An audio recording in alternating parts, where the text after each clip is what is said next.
Assalamu alaikum, everyone. I'm just going to hand over to for him to conduct the press conference. Lekin aapke yahan the news headlines are running. So if very quickly our spokesperson can do a little introduction for the two of us, and then we'll start off as soon as your news headline finishes. Shuru ho jaye. Thank you.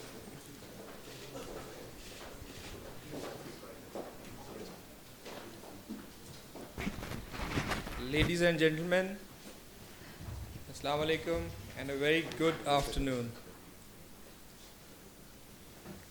Let us welcome Foreign Minister.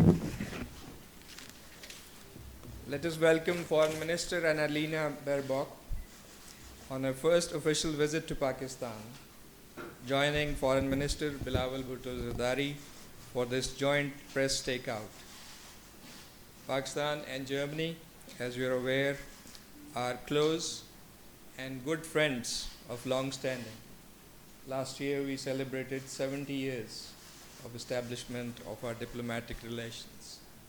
The two ministers have just had an extensive exchange of views covering the whole range of issues, from bilateral cooperation with a particular focus on economic relationship, trade and investment, to discussion on regional and global issues of common interest, from climate change to democratic values, to governance, to international rule of law, to the situation in Afghanistan, the humanitarian and economic crisis there, and to the situation in our own region, South Asia.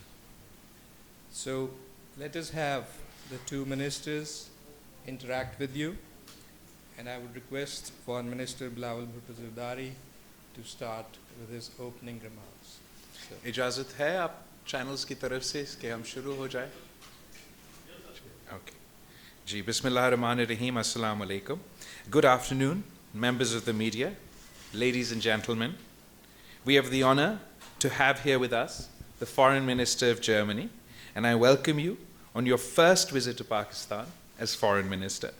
Pakistan and Germany enjoy a long-standing, cordial relationship marked by mutual respect and close cooperation. We are partners within the EU context as well.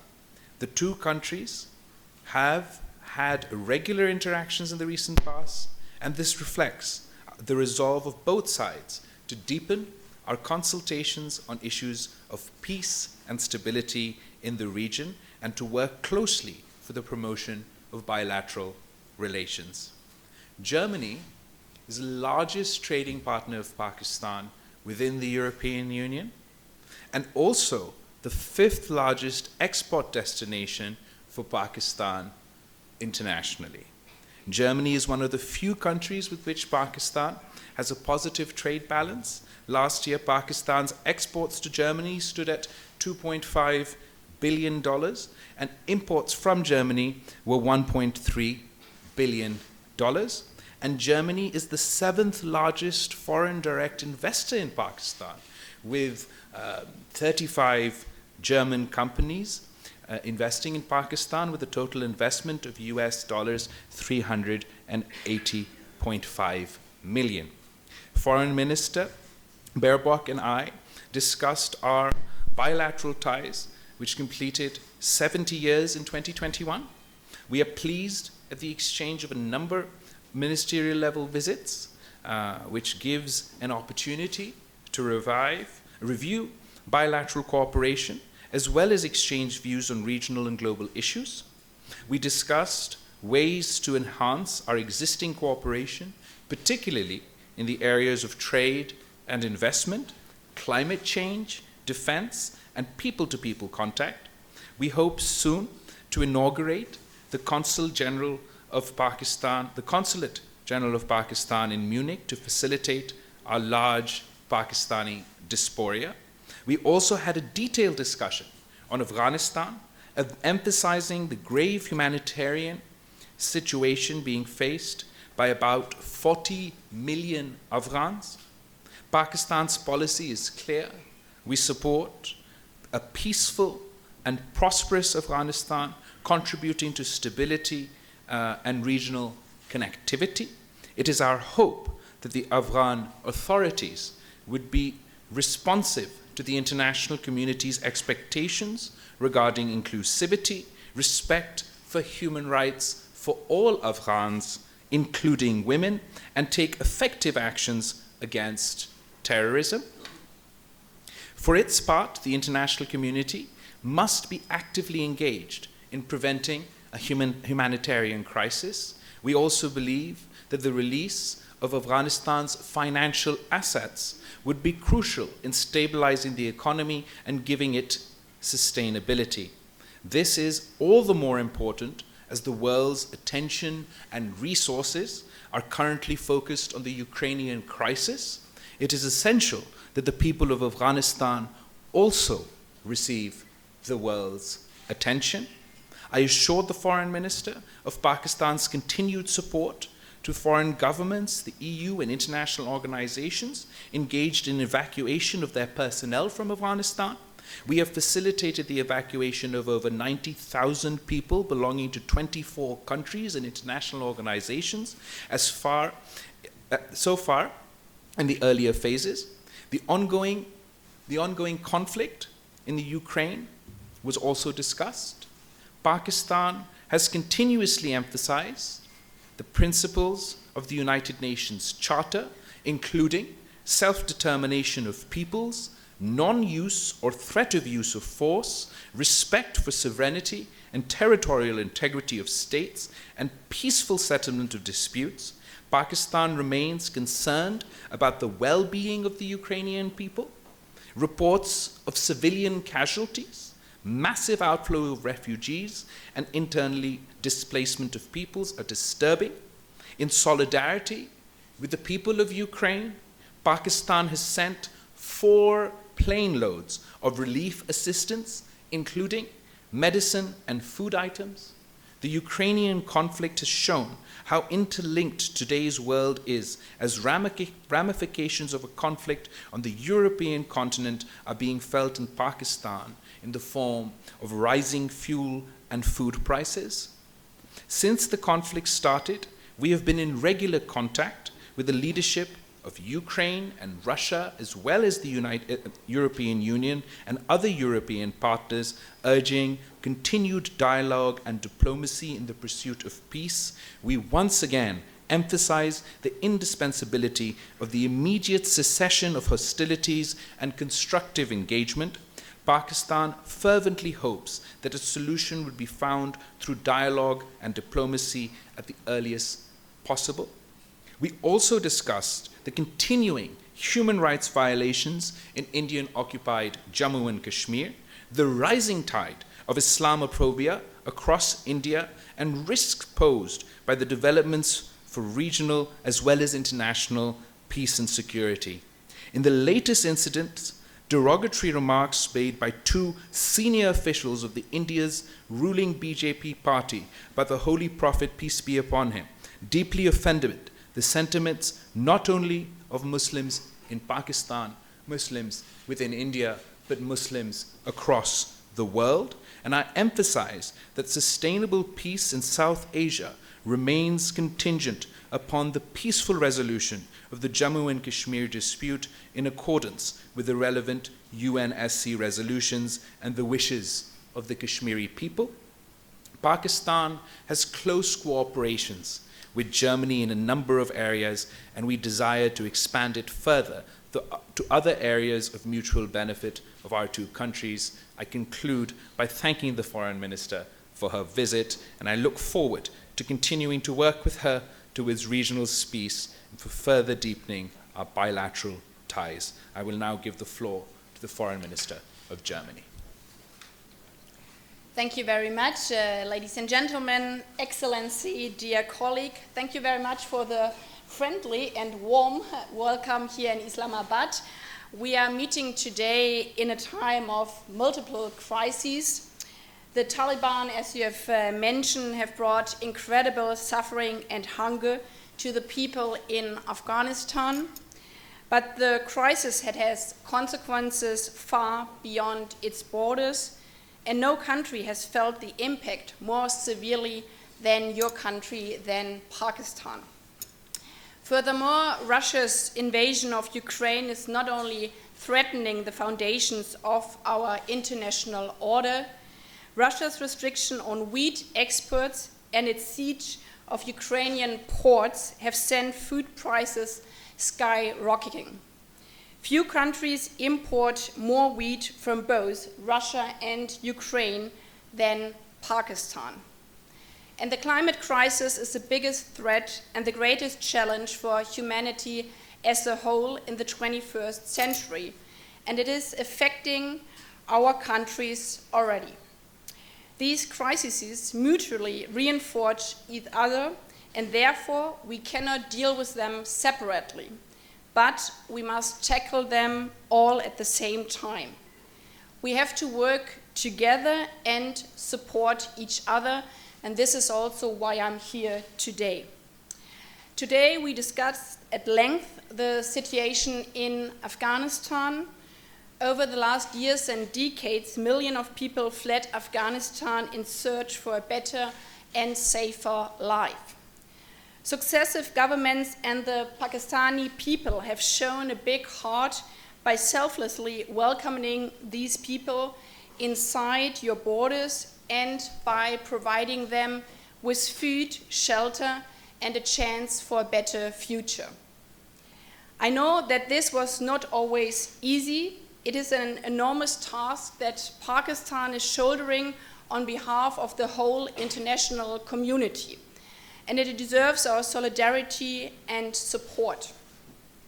I came here today to tell you we see your engagement, and Germany remains committed to continuing our support for Pakistani host communities along with people who had to flee Afghanistan. We want to work together with your government, the Pakistani people, and our international partners to improve their living conditions and provide access to education and decent health care. When we look across the border, the situation is dire, and as you have mentioned, the Taliban are leading the country into a downfall. Parents do not know how to feed their children.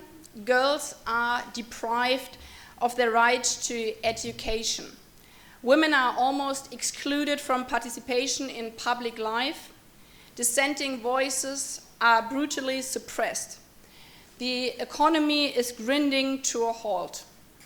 The international community must stand united and together tell the Taliban loud and clear, you are heading in the wrong direction. As long as they go down this path, there's no room for normalization and even less for recognition of the Taliban as the legitimate rulers of the country. At the same time, we will not forget and we will not abandon the people of Afghanistan. It is not the fault of the people that the Taliban government overthrew the government and since then have tightened their grip on the Afghan society. We will continue to provide humanitarian aid and support the people who need it the most, especially women and girls who suffer more than anyone else under the Taliban's rule. And there's another important personal concern to me.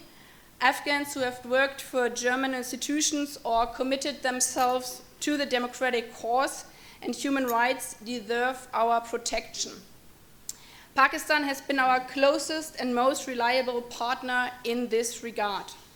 Through our close cooperation over the last months, more than 14,000 Afghans who are particularly at risk could travel via Pakistan to Germany to start a new life in safety and without fear.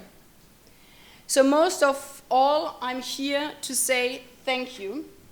Thank you to Pakistan, thank you to the Pakistani people. We are really grateful for all the support you have given us. I very much hope that we will continue our successful cooperation and find ways to help those still remaining in their difficult situation. These past months have shown how much we can achieve when we work together, and I hope we can apply this to other areas and deepen and strengthen our bilateral relations. As I said in the beginning, we cannot deal with the different crises separately. They are interlinked and we have to work together. Russia's war of aggression sets a dangerous precedent, not only for Europe, but for the whole world. Our world will be a much more dangerous place if the law of the strongest applies and not international law. Therefore, we all must stand by Ukraine and defend its territorial integrity and sovereignty with words and actions. When it comes to the climate crisis, we are all living in the same house and the roof is already on fire. We are running out of time and have now to act. Both of our still relatively new governments have made this topic a priority. And I hope that Pakistan, as G77 chair, will participate at the Petersburg Climate Dialogue, which we are co-hosting with Egypt in July in Berlin. Last year, Germany and Pakistan established a joint climate and energy partnership. We want to build on this partnership, move forward with the energy transition, and lift our bilateral climate cooperation to the next level. We also discussed opportunities for increased trade and investment between our countries, particularly in the field of renewable energy. I'm convinced that successful economic integration depends on common values and standards. That is why, with regard to EU trade preferences, full implementation of human rights commitments is crucial. I will also have the opportunity to discuss this with civil society representatives later today. Experience shows in your country and my country that women's rights are an important indicator for the state of human rights and for well-being in a society as a whole. That is why I'm looking forward to visiting a police station focused on combating gender-based violence tomorrow. Dear colleague, Excellencies, faced with multiple crises, we only have a fighting chance if we exchange ideas, discuss openly and frank, and cooperate closely. I'm optimistic that our meeting today has laid the groundwork for our successful cooperation in the future, and thank you again for the warm welcome here in Islamabad. Thank you, foreign ministers. The ministers would have time to take a couple of questions. I propose to take questions alternatively from our colleagues from Germany and Pakistan. And let me start by giving the question to a gentleman on the right. Please introduce yourself and also to whom you are addressing the question. Yeah, my name is Jörg Blank from a German press agency, DPA, and the first question goes to Ms. Baerbock. What can be done to help the people of Afghanistan while increasing pressure on Taliban at the same time? And the second question to Mr. Sardari. Al-Qaeda can once again operate from Afghanistan. So what can Pakistan do about it to fight the terrorism in Afghanistan? Thank you. Thanks for your question. It is crucial that the Taliban hear the same message from all of us, and that's why we discussed the situation in Afghanistan very extensively. We are facing a humanitarian disaster, and this is also why we, both countries, continue to provide humanitarian aid, because we cannot let people starve. But anything else above humanitarian aid must be strictly conditionalized. We see, in my point of view, that the Taliban are heading towards the wrong direction, and therefore it is also crucial that economic supports need to be conditionalized with regard to the basic rights of the people. But this is also part of foreign policy. We have to be very honest. Our influence on what happens inside Afghanistan is very limited. It depends on the Taliban making rational choices in their own economic interest, and that is not what they are doing right now, and therefore we are supporting the people of Afghanistan with humanitarian relief and bringing out those who are endangered by their life. I'm going to address all three of your questions because I think it highlights sort of the main expectations from Pakistan and the international community from Afghanistan. One is dealing with the humanitarian economic crisis, and then, as you said, terrorist activity from Afghanistan vis-a-vis Al-Qaeda. We have in Pakistan been facing the brunt of terrorism and extremism over the past many decades, and so have, of course, the people of Afghanistan. It is in our interest and in the world's interest that there is a peaceful and stable Afghanistan that does not have its soil used for terrorist activities within the international, within the region or anywhere else in the world. There are questions as far as the capacity of the new regime to tackle this problem, and it is important for us to engage with them, as far as our security concerns are concerned or terrorist activity from any group impacting any country is concerned.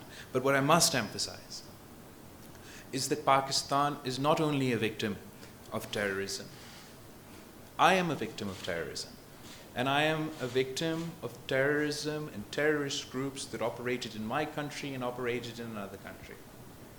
But when I plead the case for humanitarian assistance for Afghanistan, for the people of Afghanistan, or when I plead the case of us all working together to try and ensure that we halt the complete and utter collapse of the economy in Afghanistan, that is in spite of or regardless of my views or whoever else's view, anybody else's views vis-a-vis the regime that is imposed in Afghanistan at the moment. It is because we're particularly concerned about the consequences of a humanitarian crisis of this scale on our border. With the United Nations saying that 97% of the people of Afghanistan will descend below the poverty line, where the families in Afghanistan, through no fault of their own, are facing starvation. I believe we must work closely with the international community and with the Muslim world to help avert a humanitarian crisis and to help avert a total economic collapse, so that we can be in a better position to ensure that the Afghan regime lives up to the international commitments, so that we can create the environment that reduces and does not increase the chance of terrorist activity, and so that we can emphasize with the Afghan government, with the Afghan regime, that they must live up to their commitments to the international community. They must live up to their commitments to the people of Afghanistan, and that includes the women and children in Afghanistan. Thank you. Can we have a question from the back here, left side? Thank you very much. This is Shaukat Paracha from Aaj Television. My question to the young, dynamic, and the youngest Foreign Minister of Pakistan, His Excellency Bilawal Bhutto Zardari, is that it's heartening to note that you are reaching out to the major capitals and interacting with the world leaders. What has been their response in the policies that you are pursuing? Because every time there is something, the foreign policy is pointed out in one or the other way. And Honorable Foreign Minister of Germany, thank you very much for coming over. We are so excited that our director, one official, is wearing a dupatta containing the German flag. Right now, she's sitting over there. My question to you is, you repeatedly talked about the international law vis-a-vis Ukraine, but what is the applicability of the international law, humanitarian principles, in case of Kashmir? Why the global powers are silent?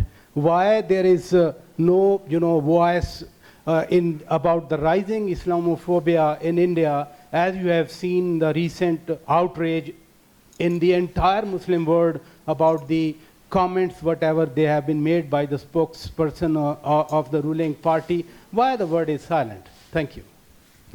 Should I start with your? I'll start with your first question. Shukriya Paracha Sahab, thank you very much. I've only been in the this office for a little bit over a month now, but our priority in 3 words is engagement, engagement, engagement. We feel that if you don't talk with the world, if you don't engage the world, you can't put across Pakistan's view, you can't convince them, their societies, there's leaders, their parliamentarians, their civil society. If Pakistan refuses to engage the world, then we must forget about being able to convince the world and achieve our objectives on a foreign policy front. Other than that, my priority is to focus on economic relations.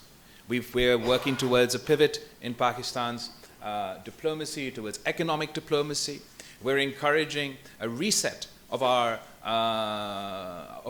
relationship with countries across the board, given the transition in government, and we're focusing on a more nuanced foreign policy, but our emphasis is trade over aid. Our emphasis is enhancing economic cooperation. As I mentioned earlier today, Germany and Pakistan's economic bilateral relations are great, but we want to get more out of our relationships. And the major priority for me as Foreign Minister of Pakistan is how can I ease the economic difficulties of my people?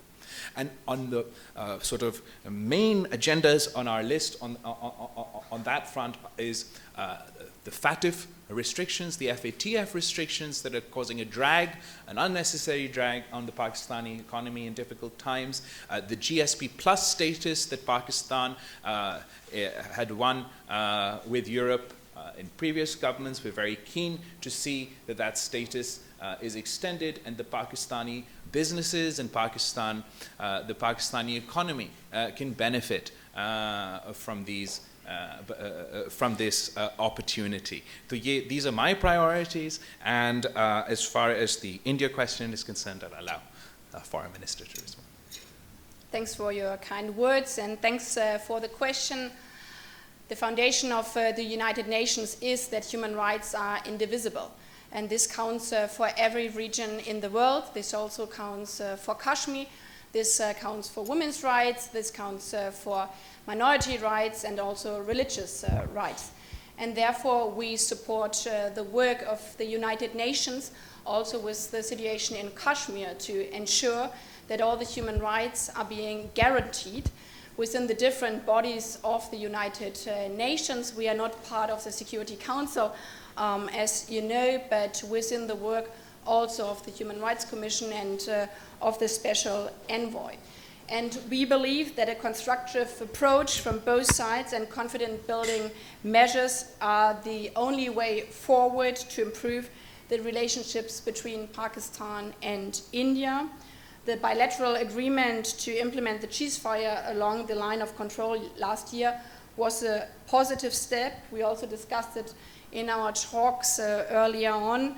We believe that more steps should follow this line, and I think it's really a strength of different governments if there's a provocation that one doesn't react but really stands to its own and the international principles. Thank you. Can we have a question from the lady here in the middle? Hello, Daniela Fates from the newspaper network Redaktionsnetzwerk Deutschland. I want to address the topic of Afghan refugees.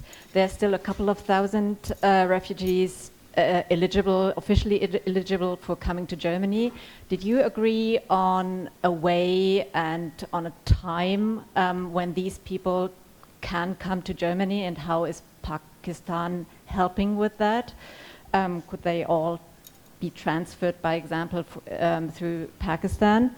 And also, sir, what do you expect in exchange from Germany for helping in this issue? And Ms. Baerbock, humanitarian organizations do criticize that the conditions for being able to come to Germany for Afghans are too strict, are too narrow. Is there any? Are there any plans to widen these possibilities? And one last question, if I may, as you addressed the Ukraine war, and I didn't quite understand what you were saying. Is Pakistan now condemning Russia's attack on Ukraine? And do you ask Russia to withdraw its troops? Thank you for your questions. I'll start with the Afghan refugees. Pakistan has a long history in hosting Afghan refugees and helping with the refugee crisis as a fallout of the first conflict. And unfortunately, the threat of a major refugee fallout not only for Pakistan but for the international community if the humanitarian and economic crisis increases is extremely grave. We've been from day one, from before the fall of Kabul, after the fall of Kabul, and up until this point, we're working with many countries within the EU, the international community, and anyone and everyone really who are working around the clock to either get their citizens or those who worked with them to their countries. And we're hoping that the third phase of our for these transit refugees from Afghanistan to Germany will happen very, very soon. And at the moment, as we speak, I believe that there's something, there's a procedural, the summary on this issue is being circulated in our cabinet, so it should be only a matter of time that we can move forward on the third phase of the transit Afghan refugees. As far as what Pakistan expects in exchange, we expect nothing. In exchange from the EU or Germany, we're doing this on the basis of what we feel is our responsibility to the international community and to the people in Afghanistan who faced a whole host of issues, and we want to do whatever we can to mitigate their difficulties. What I would say to the German media, to the German people, to the European people, is to remember, to understand, recall, and highlight the fact that Pakistan not only now is playing an outsized role as far as mitigating the humanitarian crisis in Afghanistan, despite our own economic foes. We are going above and beyond to help everybody with their refugee or sort of the transit refugees, and this is the face of Pakistan, a modern Muslim nation playing a responsible role on the world stage. And don't see Pakistan in the way that perhaps these groups that we all have our own views on would that the impression or the perception that Pakistan has in the international media is often colored by the activities of these groups rather than the activities of the people of Pakistan. As far as Ukraine is concerned, Pakistan has not changed its position. Pakistan has a nuanced position. We don't want to get dragged into any conflict, but we are steadfast in our support for the United Nations resolutions. We are all part of the United Nations, and it is in Pakistan's interest. It is in our interest, as a small country, as a developing country, that international laws are followed, that international institutions are followed, that international law is followed. But we don't want to be dragged in to any conflict, particularly given that we've just experienced decade after decade of conflict in Afghanistan. And the people in my country would like to share our experience with the people of Ukraine, the people of Russia, and the people of Europe, that ultimately all conflicts have to resolve through dialogue. And we hope that dialogue and diplomacy will be the tools that we use in pursuit of peace. Of course, one can't ignore the humanitarian crisis facing the people in Ukraine, the difficulties and the atrocities faced by the people of Ukraine. And it is because of that that once again, despite Pakistan's own extremely difficult economic situation, we have sent, I believe, 4 flight loads of humanitarian assistance to the people of Ukraine. But as far as our position is concerned, we will continue to advocate for dialogue and diplomacy in the pursuit of peace. Coming back to the part addressed to myself, first of all, we really appreciate the support of Pakistan, as I've said before, especially as His Excellency has underlined that this is not a question of bargaining, but a question of humanitarian aid and supporting the citizens of Afghanistan. We have had a very good discussion today, and we received very positive signals that we can continue successfully with the cooperation we have had in the past. We had also restructured, as your question was addressed, we restructured our system, how we will make the transition time in Pakistan, but also in other countries, shorter to ensure that Afghans will not stay in Pakistan longer than necessary. This is also a question of digitalized visas, and we organized everything that people can swiftly travel to Germany. So far, not a single person from our list transitioning through Pakistan failed to travel on to Germany, and we are continuing on this path. And as you have mentioned, NGOs, this was also a reason why a couple of NGOs joined me on my travel here to see how we can work closely together. This is also something new in the work of the Foreign Ministry together with the Interior Ministry of Germany, that we have a very close relation with NGOs to help also on practical matters to enable to bring out not only the people most in danger who have worked for German institutions or who have faced, especially women and journalists and human rights defenders, with threats by their lives, to not only bring out them but also their family members in an unbureaucratic way. Thank you. I think the ministers have responded at length to questions. Maybe one last question from the back, Mr. Heather.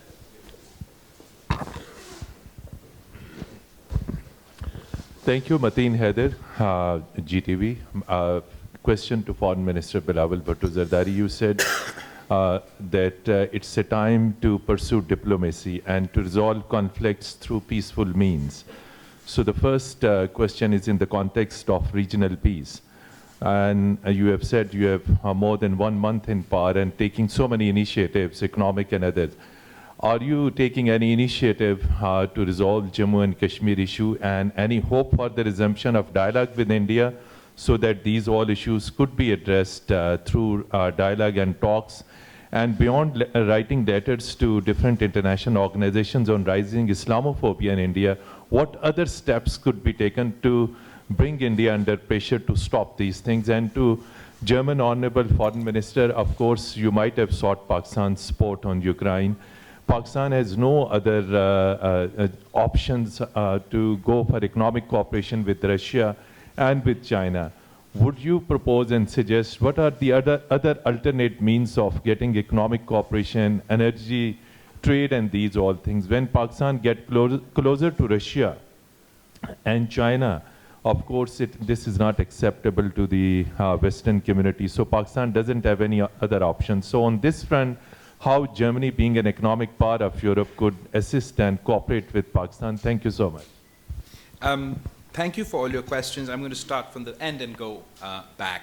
Pakistan wants to engage with the entire world. We are neighbors with China. We have a long-standing relationship with them. Lekin jaise aapko pata hai, you must know that Pakistan has played a very unique role within the context of China and international cooperation. In fact, Pakistan's role in establishing diplomatic relations between China and the United States is now part of history. We played a very important role in increasing cooperation, increasing engagement, and in fact establishing those diplomatic relations. So today I see Pakistan's role as not trying to aggravate any regional conflict or any conflict at all. We want to continue our engagement, but also play that role as a bridge. And from our perspective, from our national security interest, from our security interest, from our country's perspective, from the interest of our region, it serves all our interests. It serves the interests of Pakistan, it serves the interest of everyone in our neighborhood. That instead of increasing conflicts, moving towards more of a new Cold War order, that we could engage in dialogue, in diplomacy, in the pursuit of dispute resolution, decreasing conflict, rather than increasing conflict. As far as Kashmir is concerned, as you said, I've only been in this job for a month now, but I don't believe there's been a single meeting where the issue faced by our Kashmiri brothers and sisters have not been addressed. Whether it is at the United Nations, and I'm speaking within the context of food insecurity, whether at Davos, whether in China, whether standing next to Secretary Blinken or the various foreign ministers that we've managed to engage with, or indeed today with the Honorable Foreign Minister of Germany, we have consistently and persistently advocated for the resolution of the issues faced by the Kashmiri people, and with a particular emphasis on the fact that the situation has deteriorated. The space for practical peace and dialogue has deteriorated, not by an action of Pakistan, not by from our side, but by unilateral provocative actions from the Indian side. Whether you talk about the August 2019 events which undermine the internationally disputed status of the region of Kashmir, whether we talk about the process that started in August 2019 of allowing non-Kashmiris to settle and buy property in Kashmir and begin the process of undermining the Muslim majority, disempowering the Muslim majority, whether we talk about the May 5th so-called Elimination Commission, there was in fact an artificial gerrymandering exercise to once again disempower, disenfranchise the Muslim majority and artificially turn them into a minority. We consistently advocate for our Kashmiri brothers and sisters, and we believe that the provocative statements, Islamophobic statements emanating out of officials of the Indian governing party yesterday are absolutely outrageous. And this is an action that is condemnable, not only by the Muslims of India, not only by the Muslims of Pakistan, not only by the Muslims of Kashmir, but the Muslims all over the world. It exposes the Indian facade of a secular democratic nation. They are no longer, if they are unable to apologize, if they are unable to take appropriate action, then it is further proof that this is no longer secular India. This is Hindutva India. This is Hinduism superiority in India. And that colors our diplomatic relations. For the people of Pakistan need peace with India. The people of Pakistan need peace with all our neighbors. But for us to be able to talk about peace, we have to talk with a rational actor, with an India that believes in engagement, which believes in equal rights for all citizens or all players regardless of their religion, regardless of their ethnicity. And if provocative statements such as yesterday, provocative actions such as August 2019 and May 5th continue to happen, then that space will continue to decrease. To the part of your question, in this situation, the whole world is facing the consequences of the Russian war, because it's a hybrid war. It's not only a war by bombs and tanks which are being thrown and which are invading Ukraine, with many, many people dying every day. It's a hybrid war which is also being led by a corn war, by a war of disinformation around the world, and therefore I would like to make very clear that there's not a single sanction on nutrition, on health, or on corn. The opposite. There are only sanctions which hit the system of the Russian regime, and therefore I also personally as a chair of G7 are doing everything to counter the effects which, especially with regard to corn, hit countries like yours, especially because much of the grain and the corn comes from Ukraine and Russia. And therefore we are trying everything to bring out the corn of Ukraine, different ways via train, and also analyzing if there's an option of the port. But the most easiest way would be that Russia would stop the bombing and would stop shooting at Mariupol port, so the world could be could be saved again with regard to the corn war.